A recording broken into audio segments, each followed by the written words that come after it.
What's up, everybody? My name is Shannon, and I am still waiting for my Satyr, and a little while ago, we ranked all of the Star Wars young adult novels, which was really fun, and a lot of you guys recommended doing the Star Wars adult novels next, and here's the thing. I went into, like all the Del Rey books have a timeline of the new canon books, and I went into and I looked at them, and there are a handful that I haven't read, there's a handful that I don't have, but there's like 22 books here, and after it got past a certain number, it was just all arbitrary. Like, it got so hard to rank them. So, to simplify things and to keep me from basically removing every single book that is on the shelf behind me, we are going to rank my top 10 Star Wars adult novels. Coming in at number 10 is Phasma by Delilah S. Dawson. I wasn't a huge fan of this book the first time I read it, but when I listened to it for a second time, it was a lot more enjoyable. This book is really interesting as a lead up to The Last Jedi. Phasma is a very interesting character. She has a pretty cool background. I do think that this book, there's two different narratives, and I think one narrative, there's a lot more going on than in the other one, but then in the other one, the characters are a little bit more interesting, and so for that reason, I do rank it a little bit lower, but it is a fun read. If you haven't checked out Phasma, I really recommend it. It's some pretty interesting Star Wars. Number 9 is a complete shock to me. It is a shock to everyone. I don't know how it creeped up so far on this list, but it's Thrawn Ascendancy Chaos Rising by Timothy Zahn. Who am I? I don't know. The first Thrawn trilogy, hated it. It was so hard to get through. It was such a mess. I didn't like it. It's not that it's bad, because I know a lot of people love that trilogy. It's just not for me. I found it very boring. It was very hard to get through. This, on the other hand, was so fun. Like, it's so tropey. There's so many ships. It was almost like borderline young adult reading it, and it was just really interesting. I'm actually excited for the newest one that's coming out. It'll have already been out by the time that this video comes out. I actually pre-ordered it. I don't know who I am. Like, I don't know what's going on here, but he did something right with this one. Number 8 is Last Shot by Daniel Jose Older. This book is just really fun. This was one of the books to the lead up to Solo, which everything that came out in the lead up to Solo was so good. And honestly, honorable mention, because I didn't put any novelizations on here, the Solo novelization is the best. It's the best novelization. It is so good. I said what I said. I know I love Last Jedi, but I said what I said. Last Shot is about Han Solo. You get to see him as Dad Han with little baby Ben Solo. It is so cute. It flashes between like a young Han Solo and Dad Han Solo, and it is just really fun. I never thought we'd get to see Han in that way, and it is just really, really cool. I'm glad that he wrote this book. There is a non-binary character in this book, I believe. I'm not sure. It's been a little while, but I really did love this. Peekpa is such an adorable little Ewok, and I would definitely give this one a shot. Number 7 is Dooku Jedi Lost by Cavan Scott. So this was an audio drama that was released. This was actually the first audio drama that Star Wars released, and it is very fun. You get to see a young Dooku, and it kind of leads up through his life. It leads up through his fall, and it's in the like narrative of Ventress figuring out like all of this stuff about Dooku's past, which is really cool, and it made me really interested in Dooku. He's a pretty cool character because he was a Jedi that fell to the dark side, and that's pretty fun. I love the way that the Ventress stuff in this ties into the Ventress stuff that we'll talk about a little bit later. I really love like Dooku and Jocasta Nu. That is my ship. There wasn't enough Duke Nu in this book, let me just say, but that is my ship, and I do hope that we get more of this era because it was a very Harry Potter Jedi Academy type of setting, and it's really, really fun. I would really love to see this era explored again, or even just like in another light, in another audio drama, however they want to do it, because it was a very cool to see. Number 6 is another audio drama, our second audio drama. It's Dr. Aphra by Sarah Kuhn. This book was so fun. I read the comics for Dr. Aphra, like I read the Vader comics to get ready for this, and basically this is just her adventures in the Vader comics put together in a book. I think from here you can definitely like jump off and either read the Vader comics or you can read the Dr. Aphra comics, but like Aphra is such a cool character. I think the voice cast for this was just so perfect. Sarah Kuhn did such an amazing job. I hope she gets to write so much more Star Wars, and I would love to to see more Aphra. Honestly, after reading this, we need like an Aphra animated series. We really do. I think it would be so much fun, and they've got to get this voice actress because she just did an amazing job. Definitely recommend this one. Number 5 is another one that kind of shocked me. It didn't shock me too much because it is Claudia Gray, but it's Master and Apprentice by Claudia Gray. I'm not a Qui-Gon Jinn fan. A lot of you guys really hate that I don't like Qui-Gon, and I'm sorry, I just don't. But this was a really good book. It was a little bit more of like a heavier piece. You really are kind of delving into the Jedi during this time period. It's Qui-Gon and young Obi-Wan. They're going off and they're kind of figuring out this dispute that's going on another planet. We have the introduction of Rael, who is a really cool Jedi character, which ties in to Dooku Jedi Lost as well. And overall, I really just like what she did with this. She put the Jedi in an interesting spot, and her addition of the new characters Pax and Rahara, I want a whole book that's just Pax and Rahara. I ship them so hard. They're probably one of my favorite Star Wars ships, and they're only in this book. But I just really like what Claudia Gray, and I still don't like Qui-Gon. I'm sorry. Nothing you say will ever make me like Qui-Gon. Like, I know I can hear you typing down in the comments, but this book did make me appreciate him, which is a lot better than before. Number 4 is Resistance Reborn by Rebecca Roanhorse. I was so shocked by this book. This was one that was released in the run-up to the Rise of Skywalker, and when I read it, I was just shocked. It reads like the best kind of fan fiction. This is the Storm Pilot novel. Like, it's mostly about Poe. He's our big boy here on the cover.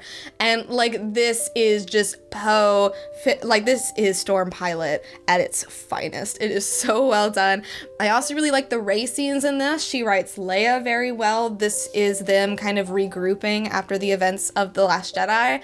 And I was really hoping after this book that the Rise of Skywalker was going to lean on some of this stuff, and it just didn't. I think that's another reason why I was so disappointed in the Rise of Skywalker, because this book not only made me really invested in Poe as a character, but it also made me really invested in Snap and Wedge Antilles. They have a very interesting storyline in here, and I couldn't believe it. And then you get into Rise of Skywalker, and they die for no reason, and it's just kind of weird. But I did really like this. Honestly, in my mind, this is episode 9, so I really recommend it if you haven't picked it up yet. All right, my top 3 are my little trade paperback babies. So number 3 is Bloodline by Claudia Gray. This was the first Star Wars book that I tried to read, and this is kind of a steep, heavy one for a first read. So needless to say, I didn't like it on my first read. I actually only read half of it, and then I stopped because I was so confused. I didn't know what was going on. I got a little bit more immersed into Star Wars, and then I tried it again, and it is just very, very good.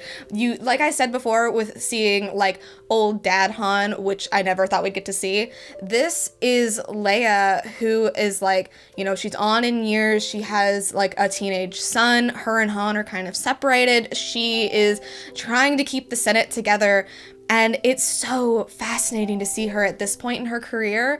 And the whole thing about it being Bloodline is that the secret of her being Vader's daughter gets out. And that's a big deal. Like, the way the galaxy reacts, this is her starting the resistance. This is her falling out of love with the Senate and seeing that the New Republic isn't really going to do things the way that she thinks they should be done. Claudia Gray poses so many amazing, like, questions and ideas in this book that just blew me away. And this is also the book with the infamous napkin bombing scene, which has spawned many a World Between Worlds theory. So I really, really enjoy this one. So here's the thing, my number 1 and my number 2 kind of flip-flop every so often, but I'm pretty confident in saying that my number 2 is Dark Disciple by Christie Golden. This is the trope haven. This is amazing. I was not sure what I was going to think of this book because it's a Clone Wars novel. This is unaired episodes of the Clone Wars about Ventress and Voss, and just wow. You get to go on such an amazing journey with Ventress. This, to me, is one of Star Wars, like, finest moments. Seeing Ventress, like, she's gone on such an amazing journey. Like, so much has happened to her. And in this book, you see her fall in love with a Jedi. You see him teach him the dark side, but not because she's trying to get him to fall to the dark side, but because they're trying to take down Dooku and they think you have to fight fire with fire.